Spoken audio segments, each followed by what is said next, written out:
see you again. Thank you. Mark King, Bill, Bruce, sorry. Lapse in my brain there for a second. Bruce. Yeah. Started early, huh? This is my first half cup of coffee. John Brust, good to see you. Aaron, welcome. Harvey, good to see you again. And Elizabeth, sorry, Elizabeth, I'm really not thinking of clearly today. Don, hobbling Don. Steve Rice, and Mike Lyons, and then of course Larry Eckhouse. Did everyone have a chance to review and consider the minutes from our last meeting? Very detailed minutes again. Thank you, Rich. Is there any need for change or correction on any of the meeting minutes? No. And I'd ask if we could have a motion to consider them for adoption. I'll make the motion. Second. Thanks. All in favor of adopting the minutes, please say aye. Aye. Anyone opposed, say no. Okay, thank you. Any comments from the public? No? Nothing this week? Next month? Okay. Reports. First thing I want to do is to bring people up to date on the goings-on with the landfill, the permitting aspects of the landfill. From many months now, the city's ability to progress completely under the permit has been limited by the status of the review being done by the U.S. Army Corps of Engineers.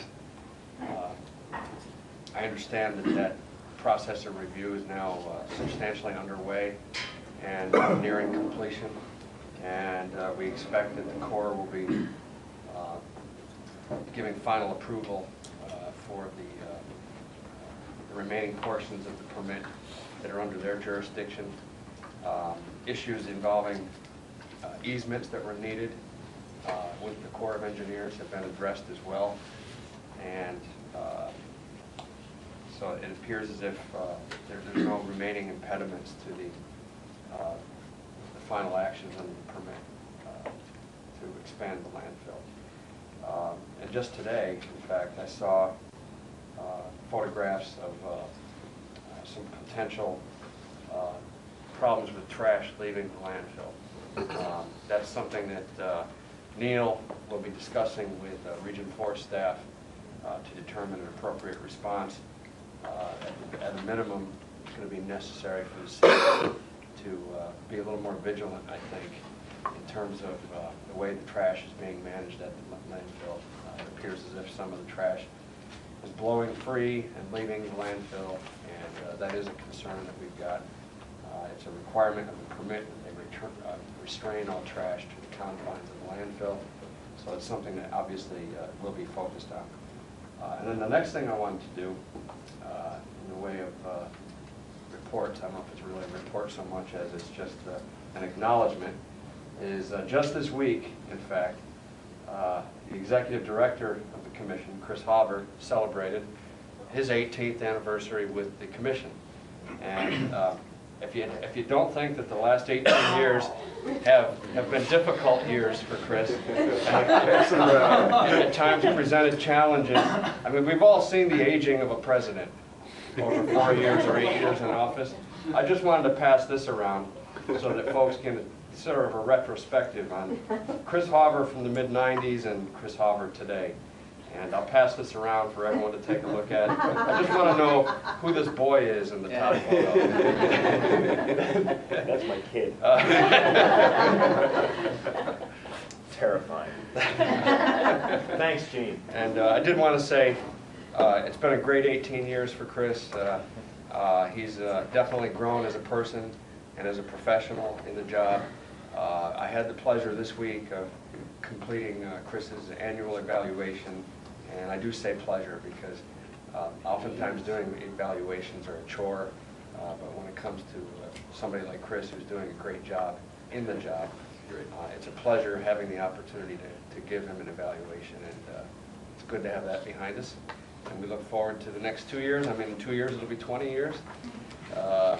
So just want to say congratulations on 18 years. Thank you. Thank you. And Before we turn it over to Chris, we have the opportunity for other members of the commission to give any reports or any comments or anything like that, so turn it over to commission members. Well, I'm not going to say anything about smoke, deep purple. I'll just say congratulations on the 19 years. Thanks, Aaron. I appreciate it. 18 years is a long time. Thanks, Aaron. Anybody else? Okay, we'll turn it over to Chris then. Chris.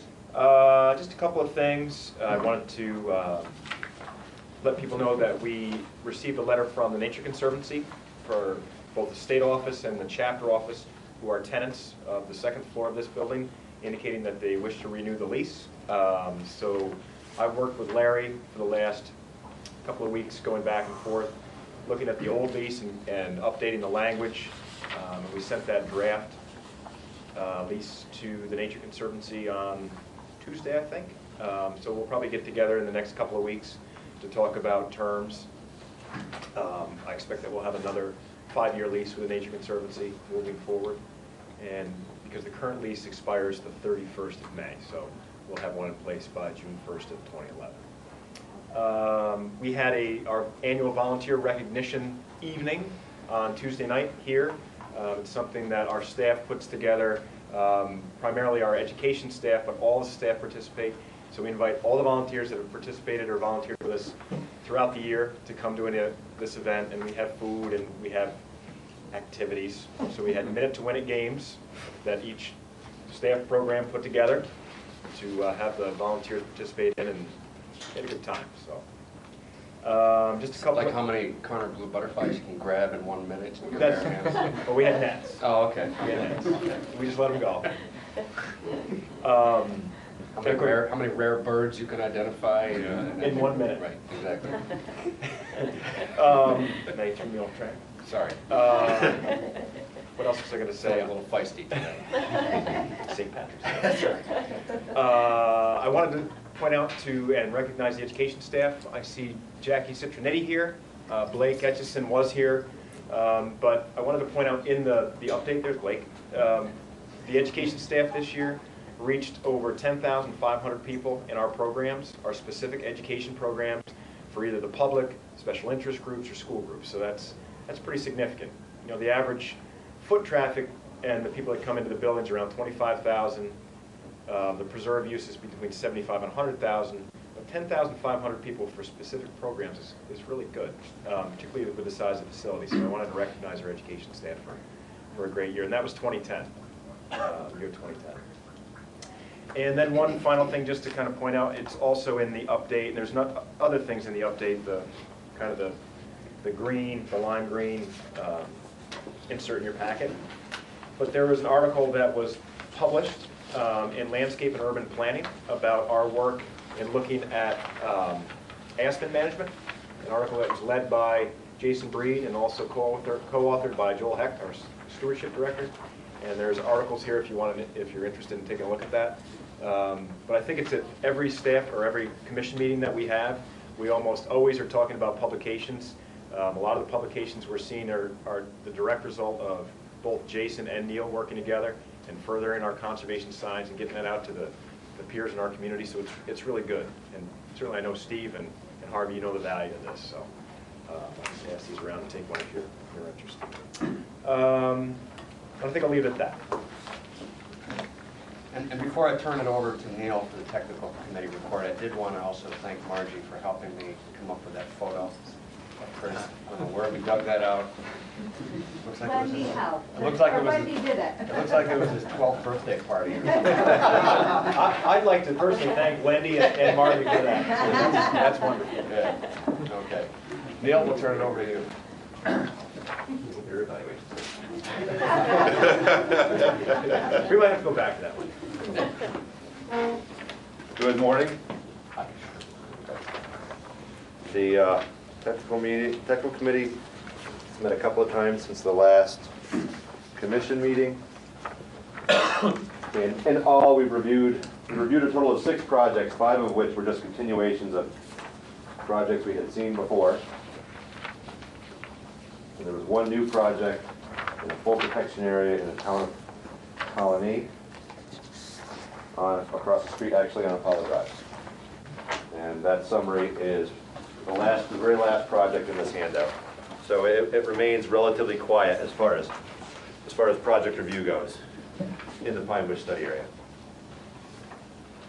But in addition to that, something else that the technical committee has been working on with staff and with the help of Wendy Craney and some artwork that we got from a local artist is put together this piece. And you all saw a draft version of this earlier. And this was initially going to be a synopsis for the public of that 538-page management plan that we just recently finished. And it morphed from that into doing that and summarizing the management plan. But in addition, it replaces the standalone or leave behind piece that we've had previously. So it basically summarizes who the commission is, what we do, as well as how we do it, in a way that, in a nutshell, the public can review this piece and get a really good, comprehensive picture of who we are and what we do, and why. And I'll leave it at that. Oh, the last thing I wanted to mention is following up on this, now that this is done and that the management plan was adopted, I've sent out invitations and requests to each of the municipal planning departments to go and provide them with a very brief overview of the new management plan and specifically the changes in it. And I've already gone and presented to the town of Guilderland's planning board, and I look forward to doing that in the city of Albany, the county, and the town of Colony as well. This is very professionally done. This looks great. I've used it in my discussions with elected leaders in this current legislative session, and it's really well received. Yeah, great. Thanks, Gene. Thanks, Neil. Mike, reporting on the Discovery Center.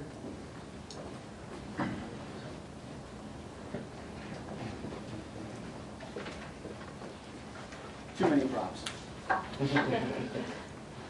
Well, I'm happy to say that the newest version of the prescribed fire video is up and running in the fire theater on the new LCD LED monitor, using a lot less electric than it had been previously. It looks great. The video has been well received, especially by educators, saying that we really hit the 3rd and 4th grade level with this. It's really quite understandable. So that sort of was our major goal. And in fact, it turned out so well that, hold on, may I have the envelope, please? Nothing in there yet, but our folks who produced the video, Jeremy Schneider from Science in a Nutshell, who was actually here and showed the video, I think it was the last meeting, submitted the video for an award. It's called the Aurora Award.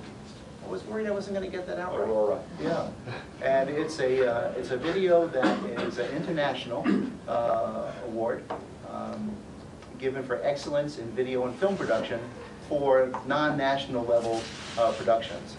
And one of the focuses, as the name would imply, is on the use of light and color in the video. We understand that we're very optimistic that something might come of this for this video. We're in the final stages of that decision-making process now. So we hope to hear something soon. So maybe next time the envelope will be full. Just a couple of things we've been working on our weighing-in display. We've had a terrible time in getting discs that were kid-proof. They would chip and break. And we finally have come up with a project made out of a disc made out of king board. It's quite durable. We've treated it as a hockey puck and threw it across the cement floor, and it's held up quite well. Instead of having graphics on top of the disc, I was going to call it a puck, the letters are engraved, and so it should stand up better. And I'll just pass this around for you to look at. Several of the prototypes are now being used as coasters, and therefore reuse is back into play.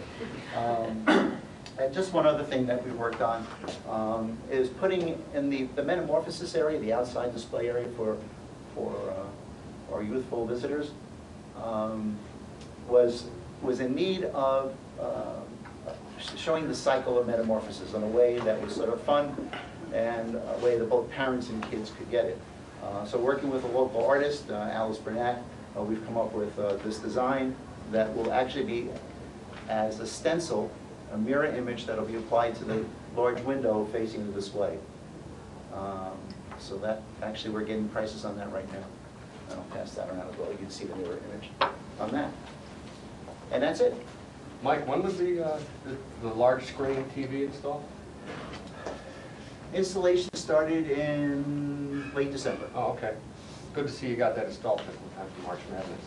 I'm sure everyone here is going to enjoy it. Hey, Mike?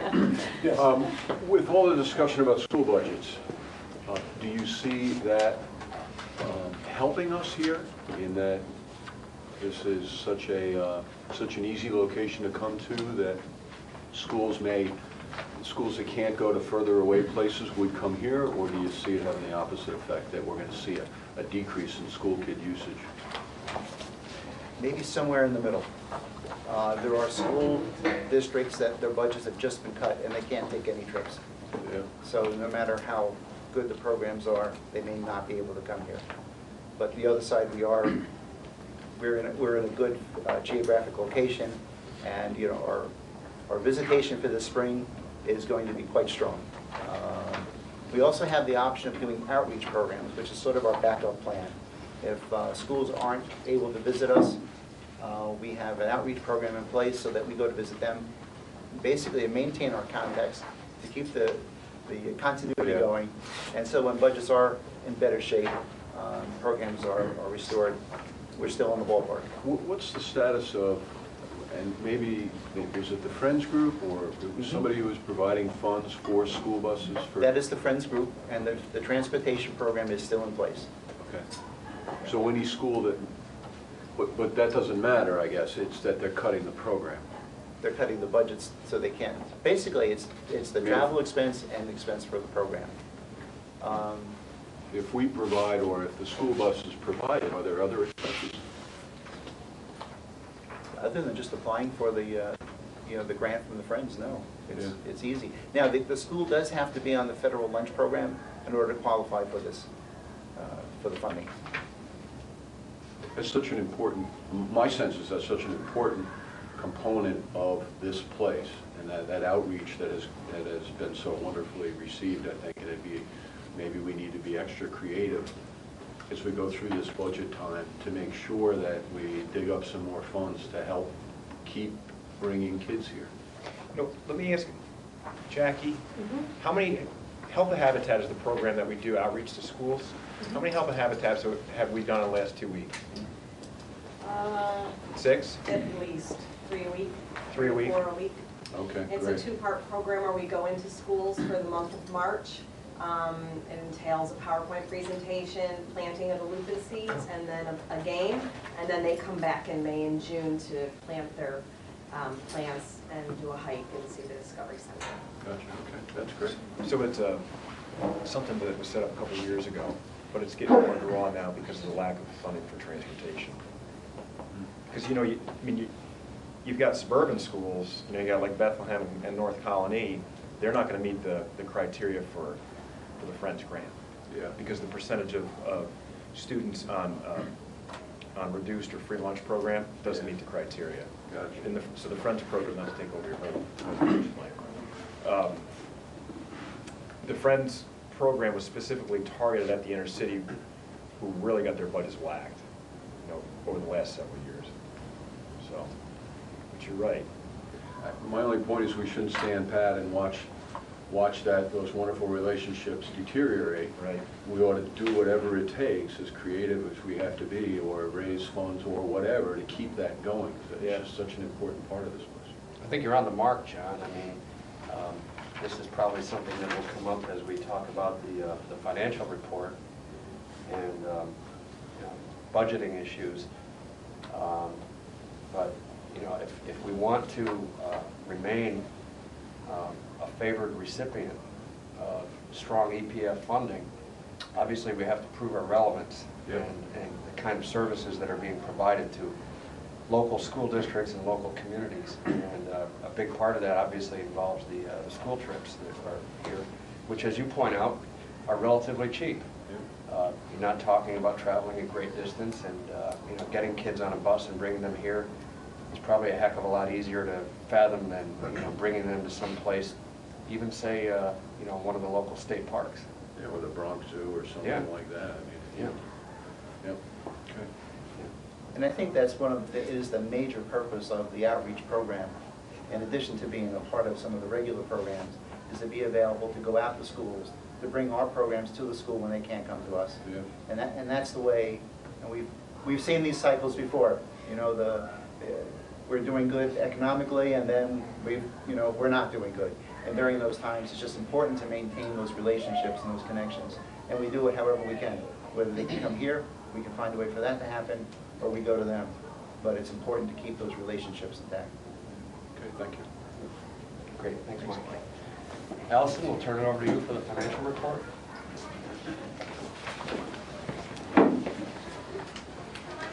Great, thank you. The report is on the cream color pages of your packet.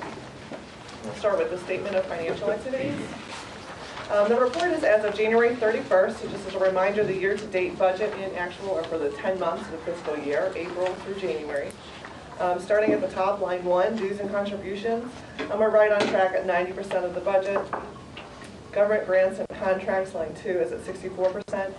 And the main reason is because with our DEC EPF funding, we receive that as we spend the money.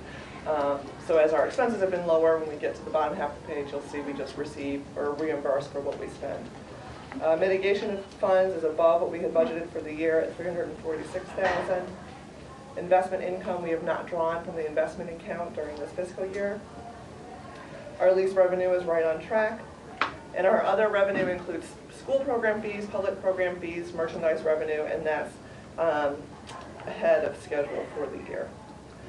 Our personnel and fringe, line 8, under expenses, is 88% of the budget. We've had a few open positions throughout the year, which has caused that to come in under budget. Travel and training is right at 87%. Contractual, we had some larger contracts that were originally in the budget that we cut back due to cash flow needs in the fall. So that's right about 53%. I do expect that that will end up higher than 53% for the end of the fiscal year, however. Communications is at 46% of the budget. Occupancy, which is primarily utilities, as well as other building maintenance, is at 77%. Supplies and equipment is just over budget, 105%, so pretty well on track for the year.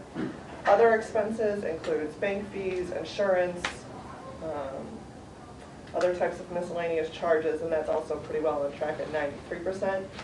The NHT administrative fee was $50,426 for the year. Now that we've split from NHT, that will be our total cost for the fiscal year, and we will not have that cost in our upcoming budget that we have for review today. So our total expenses is at 76%, and currently we're at a surplus of about $222,000. Are there any questions? Why is the mitigation fee so off kilter? We had originally projected it at a lower rate based on previous year's tonnage, and because our increase per ton and the tonnage went up, we're now receiving closer to $90,000 per quarter. So tonnage went up, not The fee went up as well. fee and the tonnage both went up? Yes. Okay, Harvey used to be 75 cents a ton, now it's $1.50 a ton. okay. And in June of 2012, it'll go up to $2 a ton. Right, I was just curious, you know, there's two ways to get higher. I was just curious, you know, which. Yeah. Both. Both. Are there any other questions? Is this through January 31st? For January 31st, yeah. Unfortunately, I can't do them as close to why I February thought you'd 28th, have it just through the because end of of the timing February. of reporting, yeah. Moving on to the statement of net assets, or the balance sheet. Our cash and cash equivalents are very good at just over $700,000. We were at $380,000 at the end of March. Our reserve fund has also increased. We're just over $760,000 versus just under $200,000 at the end of March. So we have almost $1.5 million in liquid cash at our balance sheet. Grants receivable is $208,000. Those are the DEC reimbursable expenses for the month of January that had not been reimbursed, as well as some grant funds from an NFP grant that also had not been reimbursed. We didn't have any accounts receivable. Our inventory was right around 15,000. We did not have any prepaid expenses. Our investments are just below 2.4 million, which is an increase over 2.2 million as of March 31st. We no longer have due from related party, and our capital assets are unchanged. Line 12, our accounts payable and accrued expenses. Our accounts payable have gone down because we are now paying our own bills and we're paying them weekly. So we still have some bills that are crossing the end of the month, but in general, we're paying our bills more quickly, and therefore our accounts payable expense has gone down. And so we have a total net asset of just over 8.9 million, which is an increase of just under 8.8 million from the end of last fiscal year. Are there any questions? Moving on to the investment summary. Our reserve fund, our beginning balance at March 31st was 193,000, just below 194,000. And our ending balance, as I had mentioned, is just about 760,000, which is earning about 0.1%, which is not very much. You'll see there's a memo right behind the investment summary, and the finance committee met, and they met with our investment advisor at KeyBank, his name is Michael Duran, back in December, to figure out what we could do to have this reserve fund make a little bit more money in our investment policy. So according to our investment policy statement, Michael Duran from KeyBank made a suggestion, which you can see on the memo, which the finance committee discussed, and they have, we're going to be moving those funds into TIPS iShares, which is closer to about 2.5% return, so that hopefully we can earn a little bit more money on our reserve funds. The Discovery Center endowment, as of March 31st, was just below 69,000, and currently it's just under 75,000, so an annualized rate of about 8.5%. And our endowment, again, was just below 2.2 at March 31st, and is now just over 2.3 million.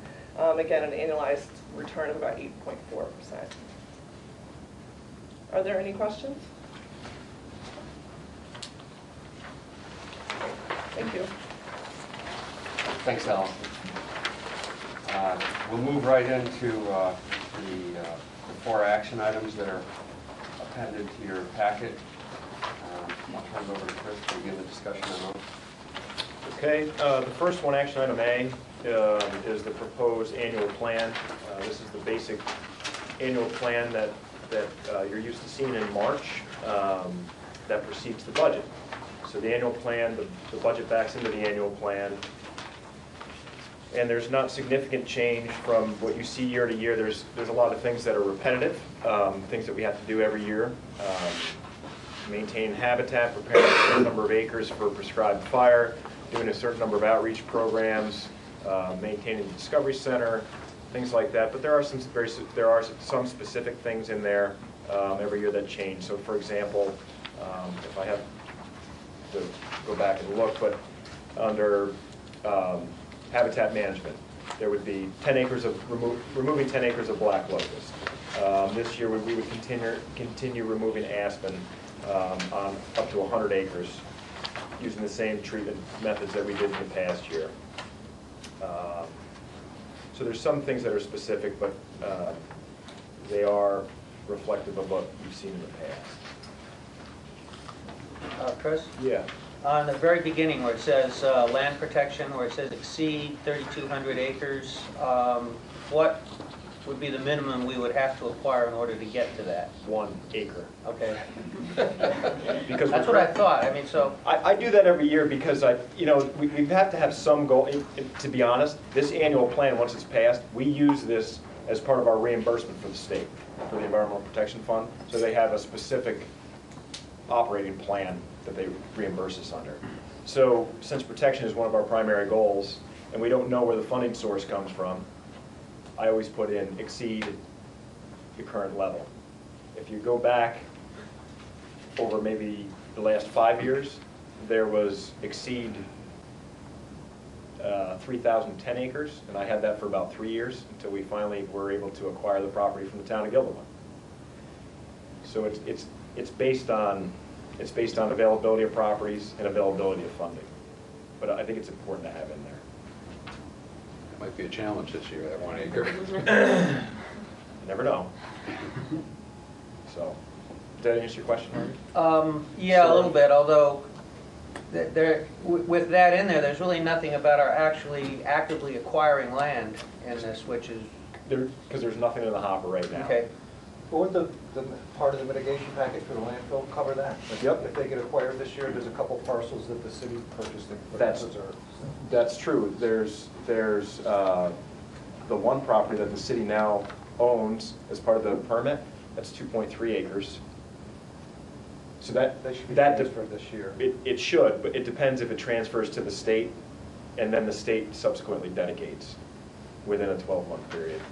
And what's- So you think the number 2, where it says pursue dedication agreements, would cover all that? Yes. Okay. Yep. And that would go specifically towards that property because the city acquired it as part of the permit.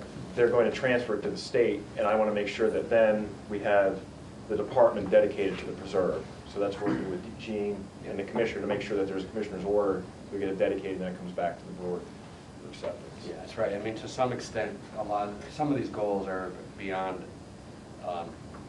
Specific control. beyond Chris's ability or the commission's ability to accomplish. It requires outside action as well. Yeah, I realize that, but it's still, the way it's worded on there, it seems to me someone reading this that is not all that familiar with what's going on is, I mean, it sounds like we don't have 3,200 acres yet. I could, and then, you know, with the dedication and agreements, does that have anything to do with pursuing getting land? I mean, I think someone who's not familiar with this, reading that would not come out with actually what we're doing. We can change it. We can change the language. Do you see what I'm getting at? Yeah, I mean, we can change the language. You're suggesting just a little greater transparency, Harvey? Yes. Yeah, in a little Yeah. more detail. Yeah. Yeah, we can do that. We could say specifically exceed the current, how would we say it? Current holdings by, Yeah, increasing the current holdings by whatever it is that we're planning on doing. Or you could just say increase, 1%. increase 1,000 acres. protected acreage of 3199 by whatever acreage is our goal, or we could just say increase protected acreage beyond existing 3199 That's what we need to say. No, we currently have 3,200 acres. We need to say, protect,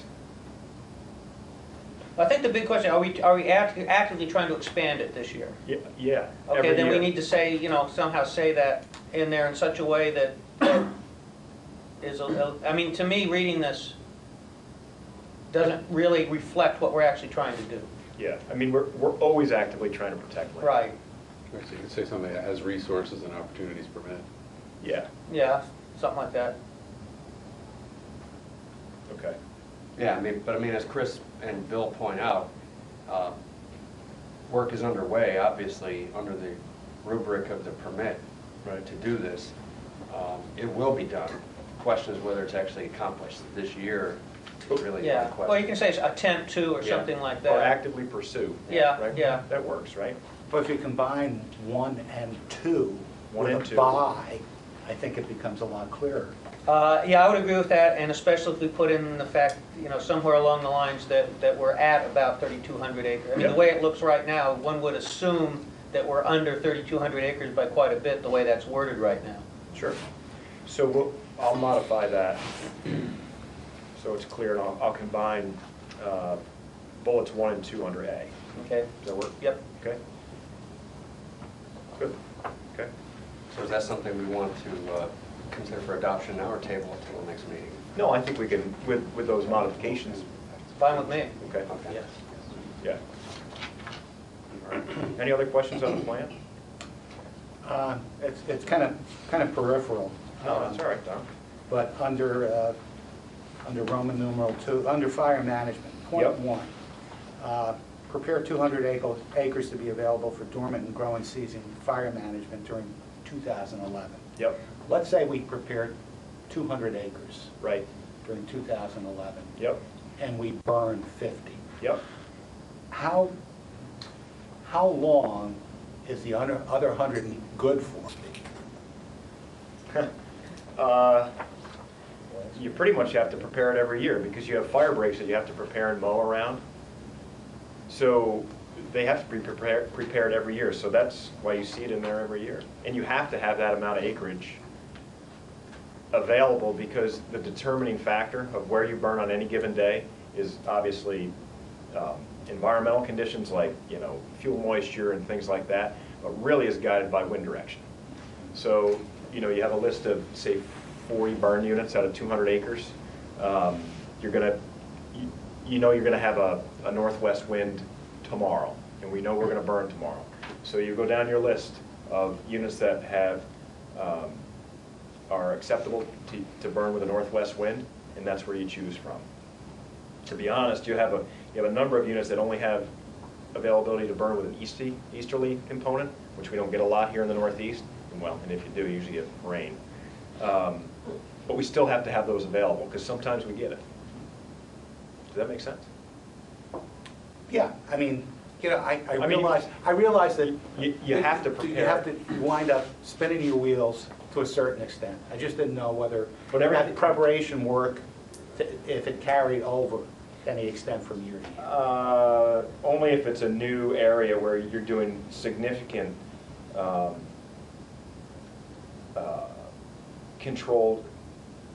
installing significant control features. So for example, if we were developing a brand new burn unit and we had to remove trees or something so it's drivable around, but if they're already been established. So that does carry over.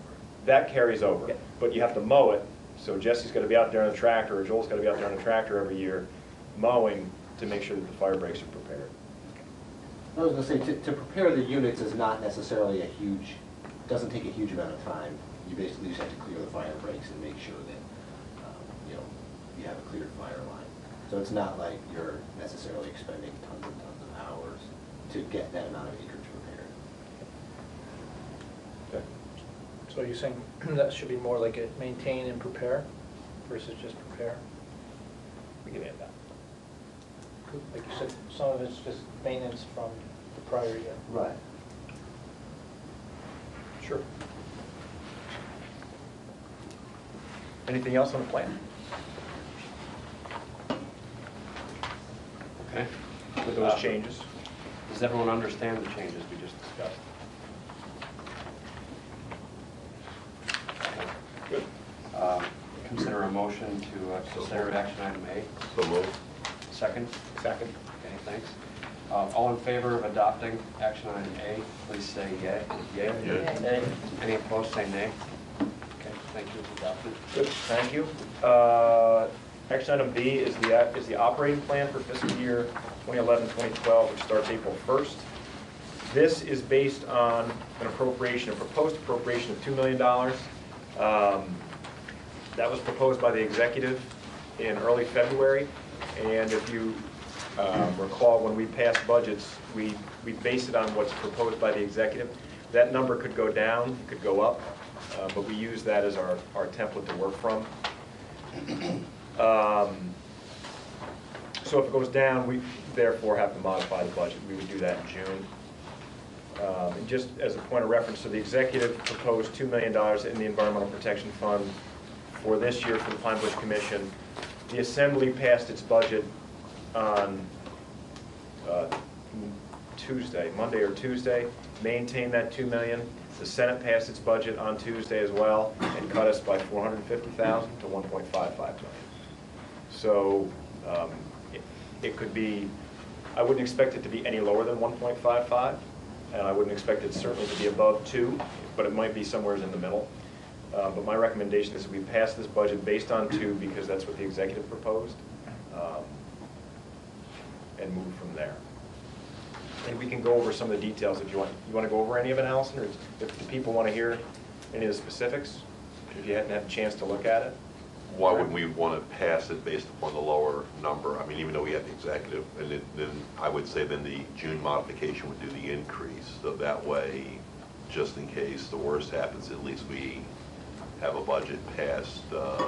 We can do that. Based upon a conservative amount. So at least we know that the worst case scenario, and I think it's just, either way, we're looking at a budget modification in June. I would rather have it reflected going up because we, then, and that's at least brace ourselves at a conservative amount going in. The only question I'd have We can, there is, but then the budget in front of you is based on 2 million. I'm just a little concerned that might be an argument to go with a lower number if we've already accepted it. Yeah. Fair enough. Yeah, the only Because question, I was down at the Senate Monday, arguing why it needs to be at 2 million.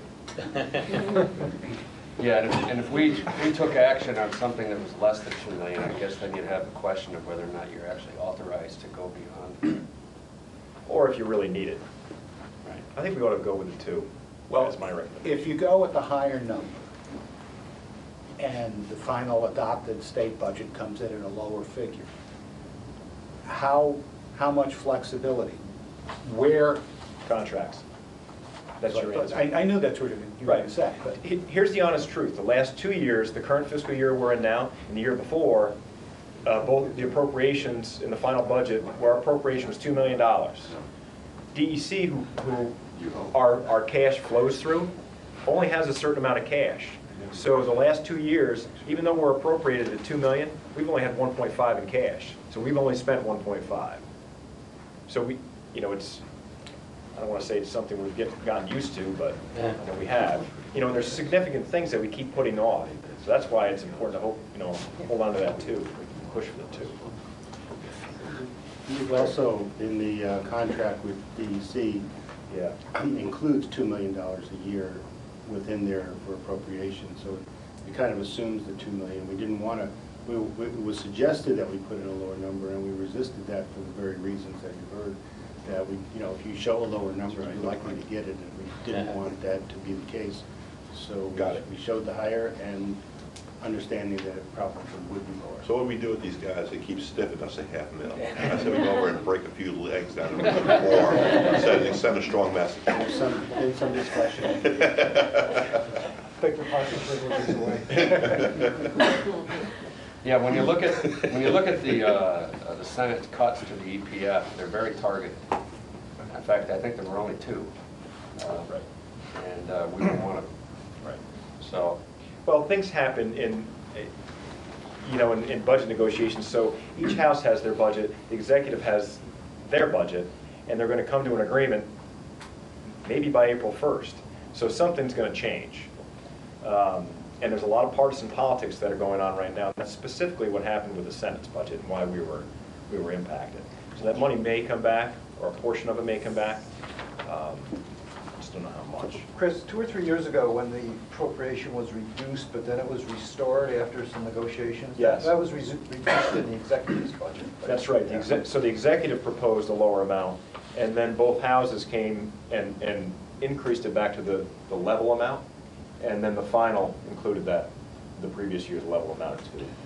And speaking to that, then, because Joe gets what we do, the Commissioner of DEC. He understands this, he gets it.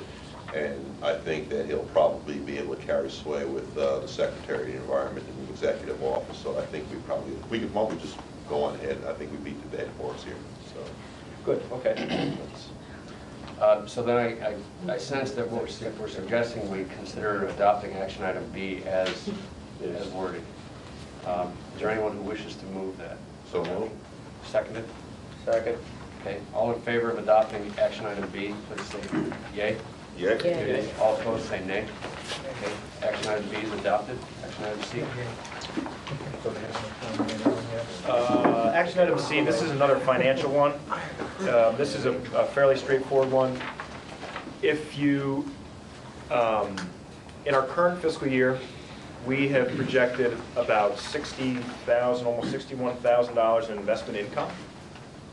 Is that for the whole year, Allison? No. No, that's for That's right, Jim. That's 72. current.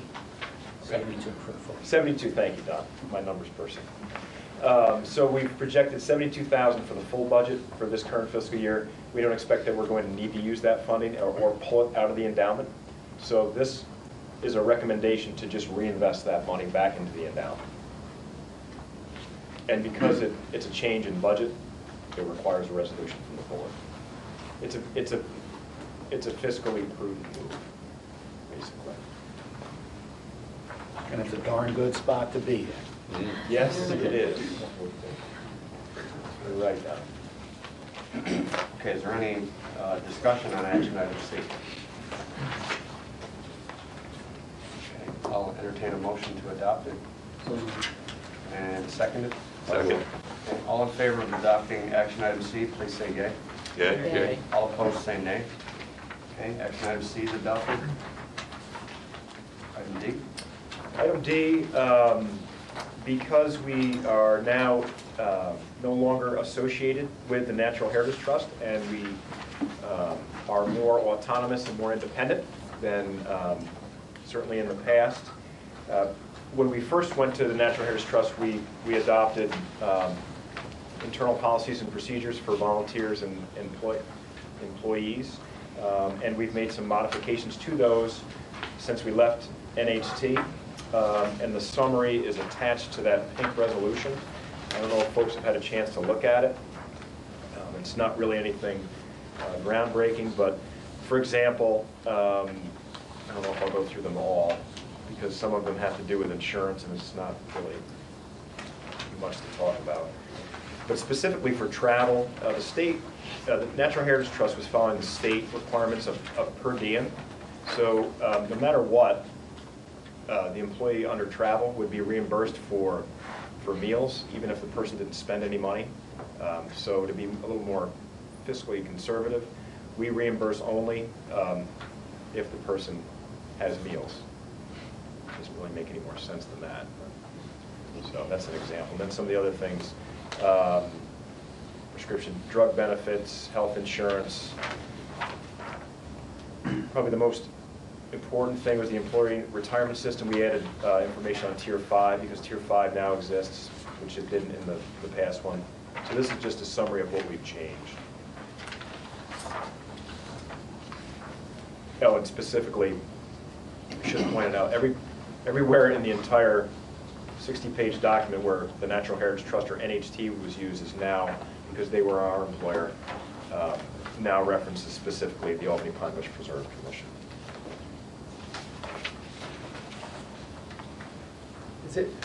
Is it common practice not to reimburse for lunch? That seems to be Yeah. Lunch is always the employee's responsibility, whether you're here at work or wherever you happen to be. Steve, it depends who you work for. Government agencies don't. The Nature Conservancy, when we're employees of the Nature Conservancy. I see John grinning broadly, representing the private sector down there. I believe in the private sector typically. I'm being quiet. My guess is universities do. Yeah, I mean, it's part of our, Right. if you had a meeting away, they pay for that. No, because you're expected to bring your own lunch when you're at work. Okay. It's a New York State rule. Yeah, there was an article in the Buffalo News this week entitled State Employees Face Benefits Envy. There are some people that think the state benefits are just a little too generous. So it's good to hear the perspective of, the private sector, which is, what, you don't get reimbursed for lunch? Are you kidding me? So, Gene, you're not allowed to take a bagel at this meeting. That's right. I did have a cup of coffee. I don't know if I exceeded the dollar value of my coffee, except. Chris, with regards to the employee retirement system, Yes. I know it mentions Tier 5, but should it be Tier 5 and subsequent tiers? I would say no, because it doesn't exist yet. Okay. I would be, because we added Tier 5, and the language that follows that is specific to Tier 5, so if there were Tier 6, which has been discussed, that would be different, so we'd have to detail that or define it. Tier 6, nothing. So you'll be back with another amendment in June. That's right. That's just Or what I was gonna say. October, as the case may be. Right. Maybe both. Maybe both. So, that's a good point. 6, 7. Any further questions or discussion on action item D? Entertain a motion to adopt. Seconded? Second. Thank you. All in favor of adopting action item D, please say yea. Yay? All opposed, please say nay. Okay, action item D is adopted. Thank you. We move on to item 6 on the agenda, discussion topics and presentations. Joel is going to take us through the 2010 management plan and recreation trail implementation. Yeah, it'll only take about 4 hours. No, we're not doing the whole management plan. Okay, so I think everyone knows that the commission recently did adopt the management plan, an updated version for the commission. And see how long it takes to warm up. Please. And there were a number of documents attached to the management plan that also came along with it. And one of them was what we refer to as the Resource Protection and Visitor Experience Vision. I'm not going to say that every time I reference it because it's too long. And so I'm going to call it the Pine Bush Recreation Plan. But basically, this was an attempt on our part to look at public use in the preserve and to look at what sort of effects that public use has on the natural system that we have here in the Pine Bush. And the order of the title is important, though, in that the resource protection is slightly higher than the public use part of it, but both are very important aspects of managing the preserve as it relates to the up to 100,000 visitors that we have here annually in the preserve. That's a lot of people coming through a 3,200, is it 3,200 or 3,200 acre preserve. And so we wanted to take a pretty close look at that and see if there were ways we could change the way public use currently happens to try to reduce some of the effects on the system while at the same time giving visitors a great opportunity and a great place to recreate, because it is right here in the Capital District, a super place to spend some time outdoors. So we're just going to take a quick look at sort of what we did and some of the changes that are upcoming over the next year and the next 5 years before we have to do the management plan all over again and update it again. Okay. So I think most of you are pretty familiar with the preserve. You've seen the maps. I don't know how many of you have hiked out there, spent some time on the trails. But just a couple of things to note here. The trails are focused pretty heavily. Here's Carnarvon's East, the density of the trails, Blueberry Hill, Madison Avenue Extension, and Willow Street area has a lot of our trail system. And there's almost 19 miles of trails out there currently. And when these trails were first put in, we used, for the most part, existing old sand roads, trails that have been here from the motorcycle riders that have been in the preserve, the horseback riders, had sort of put in their own trail system. And we simply formalized portions of that, and then parts that we didn't want, we tried to close off. And so we ended up with this trail system, which has been in place for about the last 15 years or so. And one other thing to note would be that you can see this whole portion of the preserve south of the thruway here has no trails in it currently, no official trails. And that's all in the town of Gilliland. And Gilliland has always been asking us for more trails for the people who live there, so that's going to be changing a little bit. And then north of the thruway up in here, you can see we have a bunch of properties which are all disconnected right now. The dark green, the light green is areas that are recommended for full protection. And so we are hoping that over time we'll be able to do more with trails in that part of the preserve. So these are the objectives, and we basically had we've been working on the recreation plan for a couple of years leading up to the management plan update. But then we had a subset of the staff, Jesse and Mike and Neil, Aaron, a bunch of us, a smaller group of us worked on taking some of the principles that were in the plan and actually trying to apply them to the preserve that we have here and to our public use setup. And again, primarily focusing on the trails and all the effects from trails. So the objectives were really three major ones. One was to reduce fragmentation. The second one was to minimize what's called the zone of influence. I'll talk a little more about that. And the third one was to continue to provide a quality visitor experience. And that means not only give people a place to recreate, but give them a place where they can really see what the Pine Bush truly has to offer in a little more detail. My other objective was to try to use many different transitions on the PowerPoint slides, so we'll see if I succeed or not on this. So fragmentation is probably a concept most of us are familiar with. If you basically take 100 acres and put a road or a trail right through the middle of it, you've now effectively split it into two areas which are less than what one contiguous area was. There are effects from that trail for the people who use it on the natural functioning of the system. So again, we have the trails, which we've already talked about in the yellow.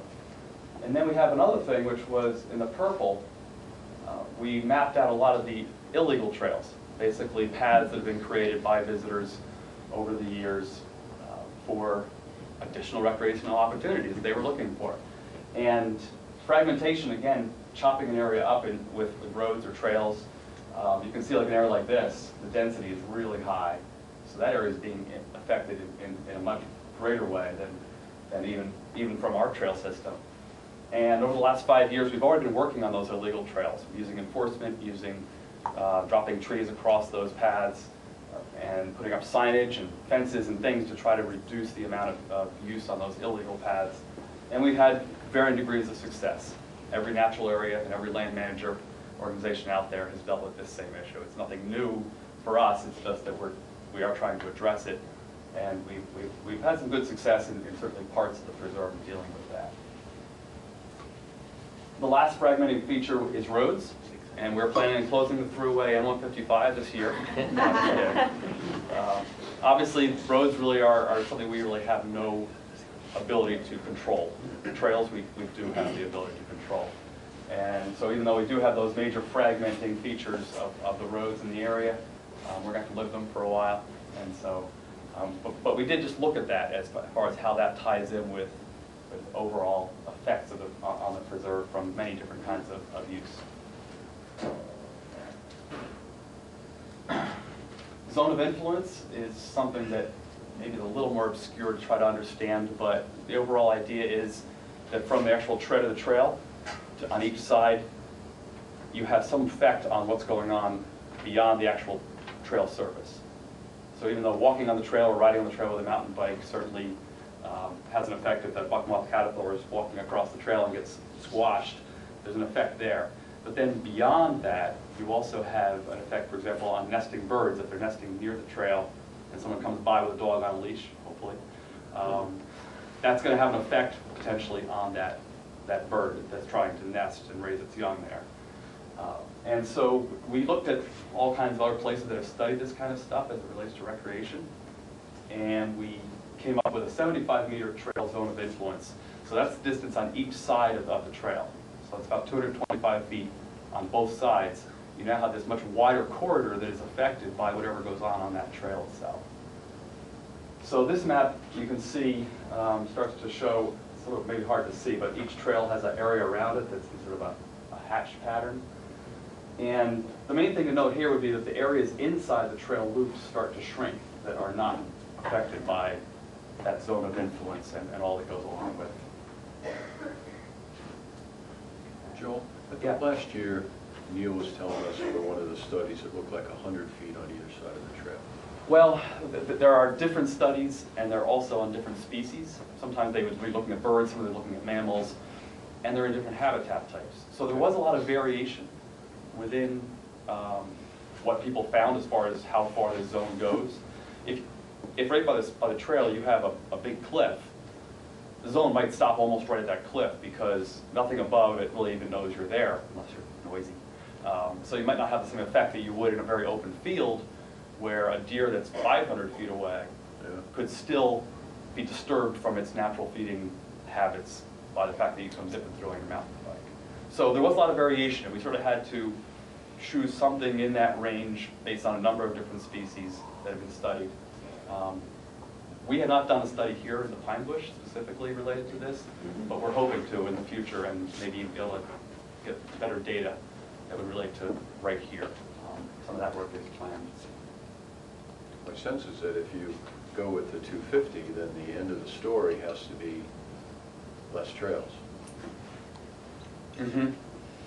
That's where we're heading. Yeah. You're ahead of me though. Slow down. Okay. What do you think of that? That's cool. So like I mentioned before, we did look at zone of influence from roads, and we would tend to think that zone of influence from roads is actually larger than from someone hiking along a trail.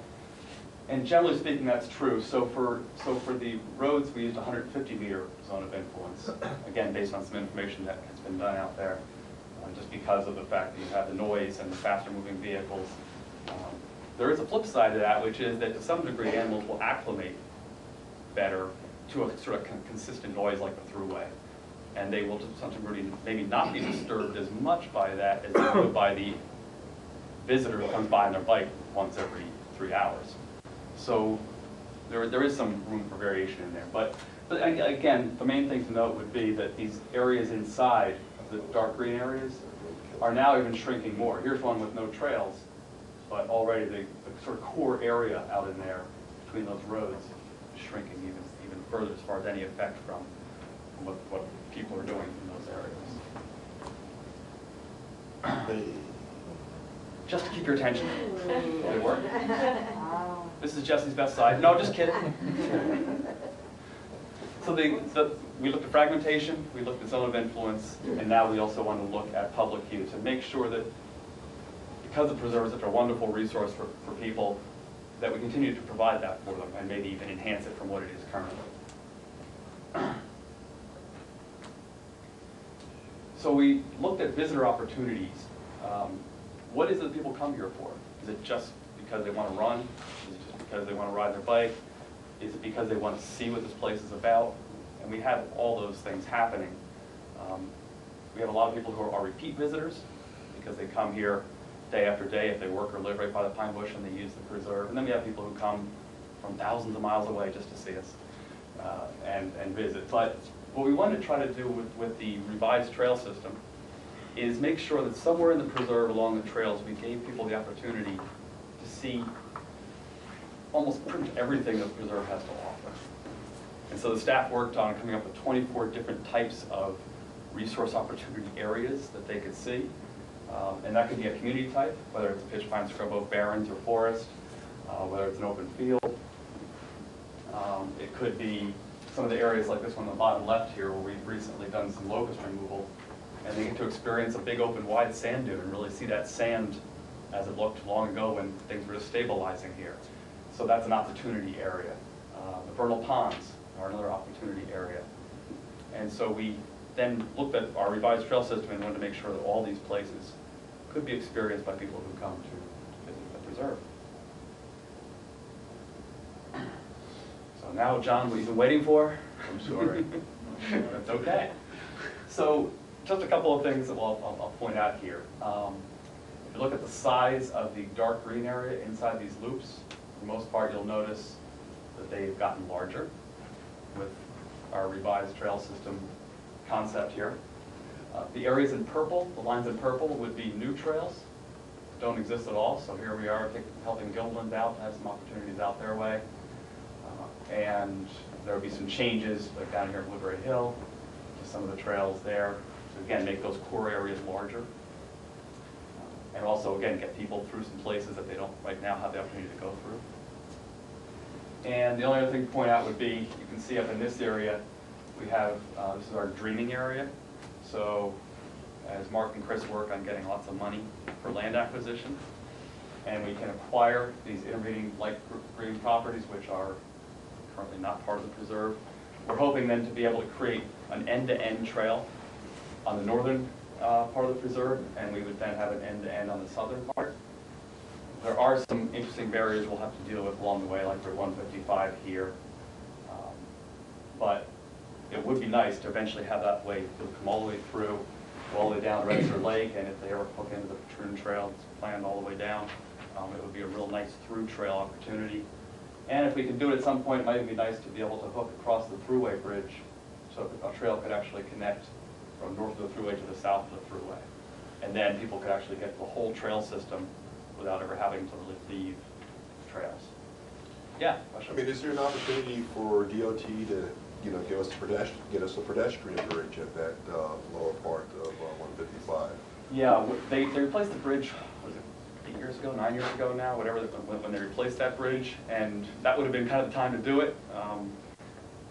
But maybe there's modifications that can be made. I don't know enough about that. But we've talked to DOT or the Thruway Authority about a wildlife overpass. And it was actually pretty well. They're obviously very expensive. There's a lot of federal grant money for things like that. I mean, when they ask, for the Obama Buck shovel-ready projects, I mean, these things will crop up. It's good to have, these type of projects already costed out, granted current day, but they're always going to be revised. But, when these opportunities were to do stimulus, just, to provide local contractors jobs, this is an excellent opportunity to have some of this stuff ready to go to the state, you know, and push for some of these dollars. I mean, not just only for pedestrian bridge, but even, you know, there are probably opportunities through the Department of Interior to do some other work. And I think that Texas and a lot of red states that are anti the stimulus, this is where they've been cleaning our clock and getting a lot of conservation trails of work done under stimulus dollars. And the Northeast has not been good at getting that kind of work done. The interior, you're right about the interior, because you know, when I've approached the governor's office in the past about considering a wildlife overpass in that area west of 155, Joel. Mm-hmm. Sure. Yeah, right in there. To be able to link the north and south sections of the preserve that are clearly bisected by the thruway, because we know the thruway is a barrier for caribou migration. So with a wildlife overpass, you'd have obviously, you know, appropriate vegetation and the opportunity for pedestrian foot traffic. You know, just like your dream area, whether it comes to something or not, it's just good to have a folder, you know, just in case something, hey, they're crazy in DC, or they're crazy in the state. Well, we got the crazy folder. Right. So you have the dream folder and you got the crazy folder. It's on my bulletin board. There you go. I got it. Yeah, and I mean, the old state road bridge is kind of old. I don't know if there's any plans to replace that in the next 10 years. That's might be another another place. opportunity. That's right. Hey, Joel, the new trail, which is to the west of Washington, the extension, does split large areas right down the middle. What's your thought on This it? one here? No, go further out to the Oh, west. this one? Yep. Well, The other trails, you seem to be working the perimeters, but that one, you're going right in the middle. well, there are some issues. We have to cross the Hunger Hill here, and we tried to stay close to the thruway and the effects of the roads up in this area. And then here we did our best, and again, this is all sort of conceptual. When we actually get out on the ground and put the stuff down, it might be a little different, but we try to stay, again, close to Cyber and Old State Road out in here. This piece here is a little tricky because it's full of ravines. Okay. So we're limited somewhat by having to build a massive bridge or pick the place that's the easiest, but it does sort of cut right through the middle, which, you're right, it does argue against some of our concepts of fragmentation. It's not going to be perfect. We're not going to get the perfect thing out there, but what we're hoping is, particularly in some of our highest quality barrens, where we're starting to open these areas up a little bit and get some of the use out of the middle of them, that will really have a benefit that will be hopefully get outweighed by anything we might do out here. Not to say these aren't valuable, but they aren't the highest quality pine barrens parts of the preserve. In the ravine area, you're staying up? Staying up on the berm that has a ravine on either side, or Well, where you drive? you mean like in here? No, I mean, we have to drop down, bridge, back up the other side. There's no way to get across. Although your firm is really good, I hear, at building nice big bridges. We talked about that a few years ago. I'm sorry. Go on, somebody else raise a question.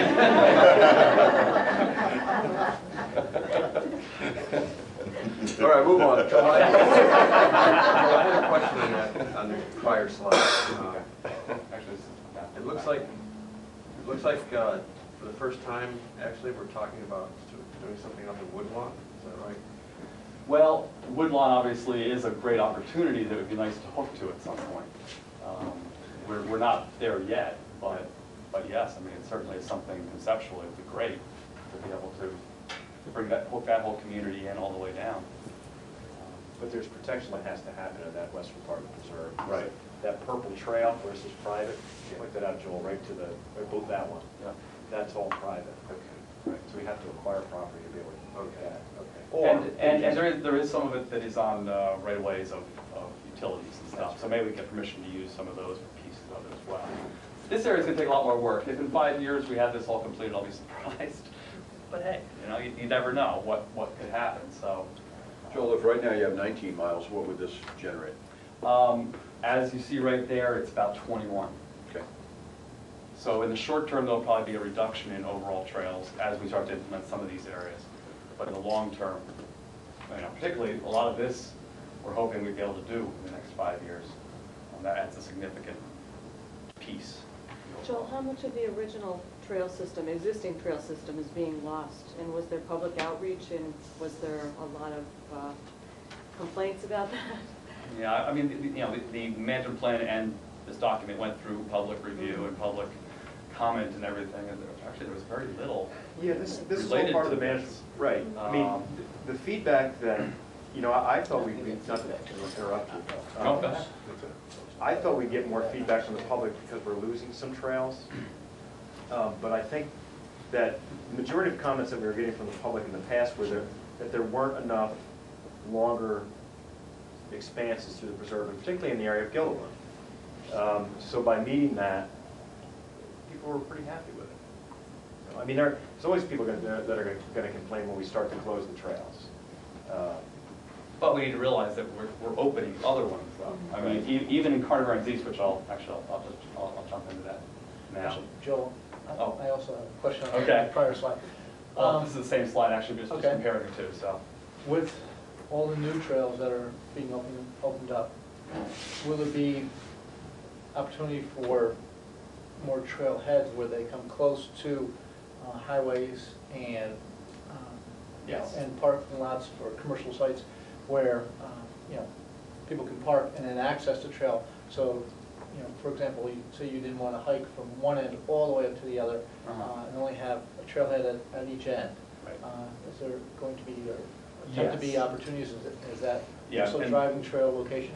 Yeah, and that's all sort of outlined a little more detail in the plan. But, out here is a perfect place for a trailhead. There's already some actually infrastructure in Gilliland right now that would lend itself. There's actually some parking areas and things already there. So that would be an easy one. And then there are other places like this is the soccer fields. So again, it's a place that has parking already there, and there's easy access for people to maybe jump on at that point and do a segment of the trail if they don't want to do the whole thing. Down by the landfill, down in this area, there might be some more opportunity because Rensselaer Lake will hook right through on the paved bike path there. And, we haven't totally decided what we do in these areas like Cyber Road, but there might be opportunities to put a small parking area in along there as well. So those are all sort of up and coming. Stay tuned on those. And access through either over or under interstates, we already have one access, both aquatic and foot trails that go underneath 87, just above exit 24 on the thruway. Right. That's right. Yeah. Yeah, and then we also have the underpass at 155 here. So this is already connected. So yeah, I mean, there's certainly a lot of opportunity here to make a lot of this happen fairly quickly, I think. Joel, I suggest you have Chris write up the piece, because going from 20 to 21, Chris will typically say that's a significant increase. It's a very significant increase. It's a 5% increase, by the way. 5% increase, closer to 10. I believe the glass is overflowing, not half. Like 3,200 to 3,201. Come on. I better go backwards. Moving on. So Jesse and I have already been out this winter looking at Carter Barons East, which is where we're going to start, which is the piece right here behind the Discovery Center. And the yellow is what the trail system will look like, hopefully by the end of the summer. And you can see what's going to be rerouted. We're not calling it closed. We're going to reroute these interior trails. But that sort of gives you a little closer look at what's going to happen in one part of the preserve. And across the street here on Carter Barons West, you can also see that there will be these changes as well. So basically, we're just going to be designing, constructing, and marking the new trails, and rerouting existing ones, putting in signage and barriers, posting information at the trailheads and our website so that people know that these changes are happening. For the regular people, they're going to notice. If there are people who aren't, probably won't even entirely pick up on it. And we'll be updating the trail maps regularly, with Wendy's help, to reflect this, because we do printings fairly often so that we'll be able to make the changes as we go, and if we plan it right, people hopefully will throw out their old, they'll recycle their old trail maps and grab a new one. Are people restricted to remaining on the trails? No, unless they are a mountain biker or an equestrian. Those are the two groups actually in the trail system. Technically, any visitor can bushwhack off trails. What they can't do is travel on any of those illegal paths I showed you earlier. They're not allowed to do that. But they can just bushwhack straight out through the preserve if they want to. Really, we covered in ticks. I think that restricts most of them from doing that. Most people stick to the trails pretty well.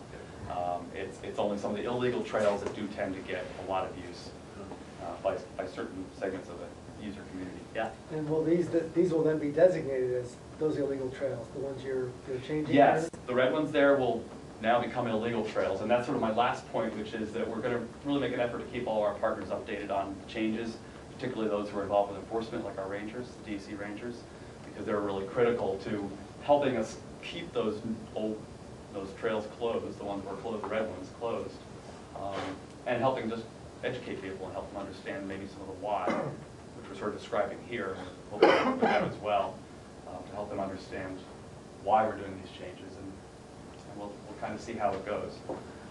Yeah. Joe, how long does it take from a well-traveled trail to become, have natural growth on it to, so it's kind of self-enforcing? Yeah. It depends on the trail. So for example, this red one here, which is actually a white trail, but is one that we put in not long ago, well, within the last 10 years.